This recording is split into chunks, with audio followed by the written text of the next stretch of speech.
नमस्कार दोस्तों, आज मैं आपकी मुलाकात कराने वाला हूँ रीवा जिले के सिमरिया महाविद्यालय में क्रीड़ाधिकारी के पद पर पदस्थ उपेंद्र सर से। उपेंद्र जी, ये बताइए कि आपका क्रीड़ाधिकारी के पद पर कब चयन हुआ था? मेरा सिलेक्शन एमपी हायर एजुकेशन के माध्यम से पीएससी के थ्रू 2019 में हुआ था। तो सर ये बताइए कि आपने ये किस प्रकार की तैयारी की थी इस दौरान?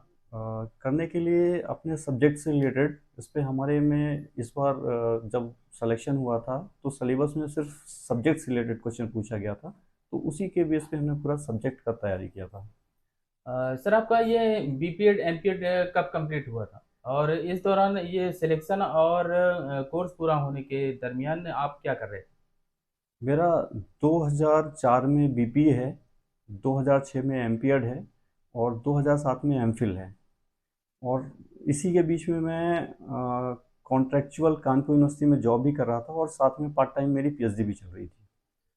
जी और जी, ये बताएं, आपने नेट भी क्वालिफाई किया है तो हाँ, नेट की तैयारी के लिए कुछ बताइए कैसे? मेरा 2009 में नेट निकला था, मेरे पास आउट होने के करीब 2 साल बाद। तो मुझे 2 साल का समय लग गया नेट के लिए, लेकिन मैं लगातार प्रिपरेशन करता रहा, छोड़ा नहीं। और थोड़ा सा हायर एजुकेशन में बीपीएड एमपीएड की टीचिंग के दौरान मैं सब्जेक्ट से जुड़ा था, तो जिसका मुझे उसका भी फ़ायदा मिला। लगातार टीचिंग कर रहा था मैं। और इसमें लगातार थोड़ा थोड़ा थोड़ा थोड़ा करके मैंने छोड़ा नहीं, तैयारी नहीं छोड़ी। और टाइम लिया, टाइम लगा, पर मेरा नेट 2 साल में क्लियर हो गया पढ़ने के बाद से। मतलब आप ये कहना चाहते हैं अगर निरंतर प्रयास किया जाए तो नेट निकाला जा सकता है? बिल्कुल। इसमें आप लगातार सब्जेक्ट से बने रहिए, अपने सब्जेक्ट से आप जुड़े रहिए, तो नेट बिल्कुल निकल सकता है। तो नेट और एमपीपीएससी से आपने क्रीड़ाधिकारी का पद हासिल किया है, तो इसके लिए आपने क्या कोचिंग की थी? नहीं, मैंने किसी तरह की कोचिंग नहीं की थी, मैंने सेल्फ एजुकेशन किया था। जॉब के साथ साथ में अपना जब भी टाइम मिलता था, खाली टाइम मिलता था, तो मैं अपने सब्जेक्ट से अपनी इसकी प्रिपरेशन करता रहता था। अपने नोट्स बना के खुद अपने नोट्स बनाता था और उसी से मैं अपनी तैयारी करता था। तो जब आप संविदा पर महाविद्यालय में पदस्थ थे तो इस दौरान किस प्रकार की चुनौतियां आपके सामने आई? क्या संघर्ष करना पड़ा? कैसा रहा उस समय के महाविद्यालय का सबसे काम बड़ी करना? बात तो यह है कि मुझे पढ़ाई छोड़े 2007 हो गया था। और ये जो पोस्ट आई है 2019 में, करीब 12 साल का गैप हो गया था। तो इसमें नए नए लड़के, तुरंत करंट के लड़के नेट पीएचडी करके निकल रहे थे, तो मुझे उनसे कंपटीशन फेस करना था। और साथ में, इसके साथ में अपनी जीविका के लिए जॉब भी करनी थी।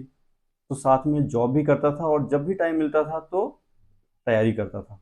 और इसमें लगातार मैं इसमें जुड़ा रहा, टीचिंग से जुड़ा रहा और तैयारी करता रहा, जिससे मुझे 2019 में सफलता मिली। ये जब आपका 2019 में चयन हुआ तब रीवा जिले से या रीवा संभाग से कितने लोगों का चयन हुआ था? रीवा संभाग से 8 लोगों का हुआ था और रीवा जिले से 5 लोगों का हुआ था।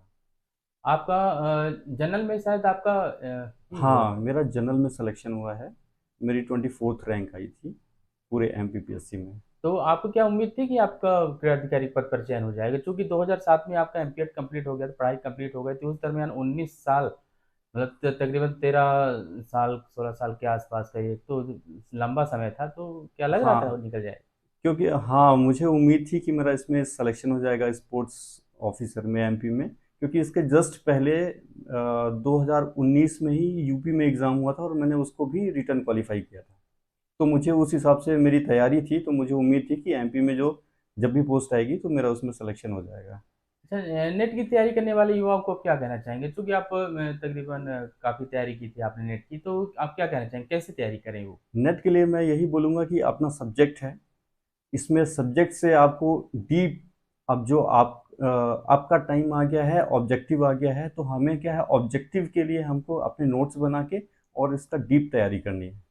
करने के लिए और कंटिन्यूटी बनी रहे, आप लगातार निरंतर आप जुड़े रहिए और तैयारी करते रहिए। इसकी कोई एज लिमिट नहीं है कि नेट इतने साल में या इतनी बार दे सकते हैं। हम लगातार इसका प्रयास करते रहें जब तक हमारा नेट ना निकल जाए। अच्छा, ये काफ़ी लंबे समय बाद क्रीड़ाधिकारी के नियमित पद पर नियुक्ति आई थी, तकरीबन हमें लगता है 20-25 साल बाद। हाँ, 24 साल। 24 साल बाद। हाँ, तो मैं इस दरमियान का ये जो गैप होता है, ये छात्र कैसे अपने आप को मेंटल रूप से तैयार करें? ये जो गैप होता है तो कई लोग को इसमें एज लिमिट होती है, तो एज लिमिट से बाहर हो जाते हैं। और यही है कि अगर जो ये ऐसी पोस्टें हैं, अगर 2 साल 3 साल के अंतराल में अगर आती रहें तो लोगों का भी मोटिवेशन बना रहता है, उस हिसाब से वो हताश नहीं होते, उसकी प्रिपरेशन करते रहते हैं। अगर लंबा गैप हो जाता है तो वो निराश हो जाते हैं और तैयारी करना छोड़ देते हैं, जिसका उनको फिर नुकसान उठाना पड़ता है और एज लिमिट भी खत्म हो जाती है उनके। जी, अच्छा, है ना? ये स्पोर्ट्स अधिकारी जो होते हैं, क्रीड़ा अधिकारी जो होते हैं, इनका कहाँ कहाँ वो है, मतलब स्कोप कहाँ कहाँ है महाविद्यालय में और स्कूल के अलावा? महाविद्यालय स्कूल के अलावा ये कई जगह नगर निगम में भी पोस्ट होती है, हम्म। सेंट्रल में भी होती है। और स्पोर्ट्स कोटे से हर सेंट्रल में, स्टेट में, पुलिस में, आर्मी, बैंक में जितने भी हैं इनमें सब में पोस्ट होती है। इसके अलावा वो अपना जिम का खोल सकते हैं, पर्सनल ट्रेनर हो सकते हैं, एकेडमी खोल सकते हैं, पार्ट टाइम ये कोचिंग दे सकते हैं, स्किल का दे सकते हैं, फिटनेस लेवल में जा सकते हैं। तो इसके अलावा अगर कोई इस फील्ड में आ रहा है और उसने थोड़ा सा भी सीरियस रहा है तो वो कभी खाली नहीं बैठेगा, वो अपना कुछ ना कुछ काम कर सकता है, साइड में भी कर सकता है, जॉब के साथ में अपना साइड में एकेडमी वगैरह भी डाल सकता है। कहने का मतलब स्कोप बहुत है महाविद्यालयों में भी और स्कूलों में तो स्कूलों में है ही, भी लेकिन और जगह भी है, केवल नजरिए की जरूरत है कि हम नजरिए की कहाँ कर करने के सकते हैं। लिए। अच्छा, आपने पीएचडी भी की है, तो पीएचडी के बारे में कुछ बताइए कि पीएचडी में किस तरह की कुछ परेशानी भी आती है कि सामान्य तरीके से हो जाता है, क्या रहता है? आ, जिस इंस्टीट्यूट से मैंने पीएचडी किया है वो इंडिया का नंबर 1 है। एलएनआईपी ग्वालियर से मैंने पीएचडी किया है। तो वहाँ पे बहुत ज़्यादा स्ट्रिक्ट टीचर्स होते हैं। वहाँ पे आपकी पीएचडी कई बार रिजेक्ट होती है और उसमें उनको पूरा फोकस करना होता है, हर चीज़ करेक्शन होता है। कई बार मुझे अपनी थीसिस, फाइनल थीसिस 3 बार ड्राफ्ट करनी पड़ी है और मुझे 5 साल लग गया है वहाँ से करने में। मैं पूरे 5 साल में पीएचडी अपनी कंप्लीट कर पाया हूँ करने के लिए। अच्छा, मतलब अगर ये कहा जाए कि आपका ये जो सिलेक्शन हुआ है इसमें आपके संस्थान का काफ़ी योगदान है, क्योंकि वहाँ काफ़ी स्ट्रिक्ट थे, काफ़ी अच्छे से पढ़ाई हुई, तो मतलब गलत ना हो गई।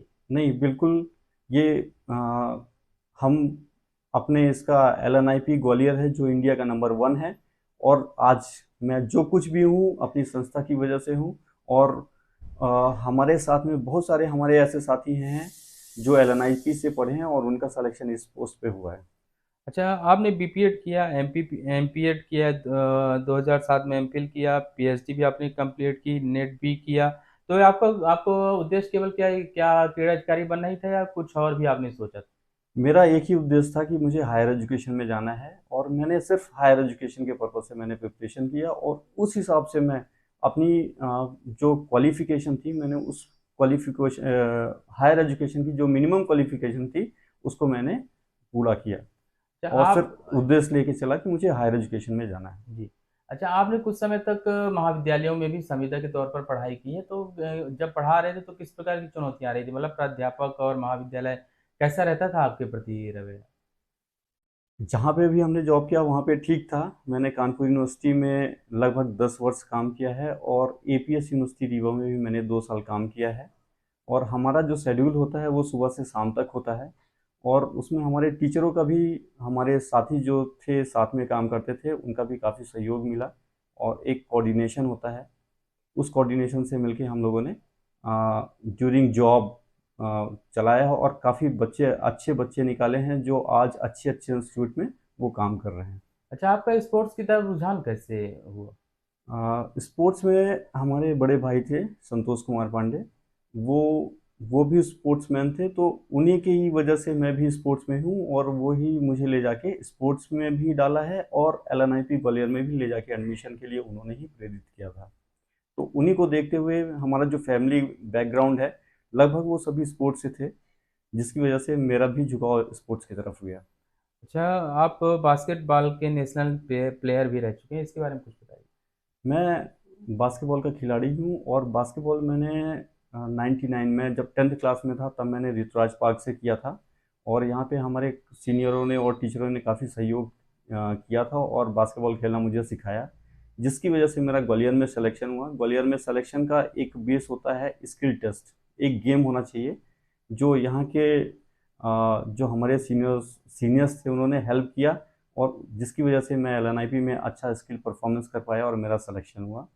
और वहाँ से जाने के बाद मैंने यूनिवर्सिटी और ऑल इंडिया खेला बास्केटबॉल में। कई साल मैंने बास्केटबॉल की यूनिवर्सिटी खेली और ऑल इंडिया खेला है खेलने के लिए। जो बीपीएड एमपीएड कर रहे हैं या सरकारी नौकरी चाहते हैं क्रीड़ा अधिकारी के पद पर, उनको उनके बारे में आप क्या कहना चाहेंगे, कैसे क्या करें? मैं उनके लिए यही बोलूँगा कि सबसे पहले आप अपने यहाँ टाइम के रहते आप अपनी क्वालिफ़िकेशन टाइम से पूरी कर लीजिए। आप नेट या पीएचडी जो मिनिमम क्वालिफ़िकेशन है उसको कंप्लीट करिए पहले, और इसके बाद फिर अपने सब्जेक्ट से और रिलेटेड एमपी के जीएस से आप लगातार उसकी प्रिपरेशन करते रहिए। आप जॉब का वेट मत करिए कि कब जॉब आएगी, आप अपनी प्रिपरेशन बना के रखिए।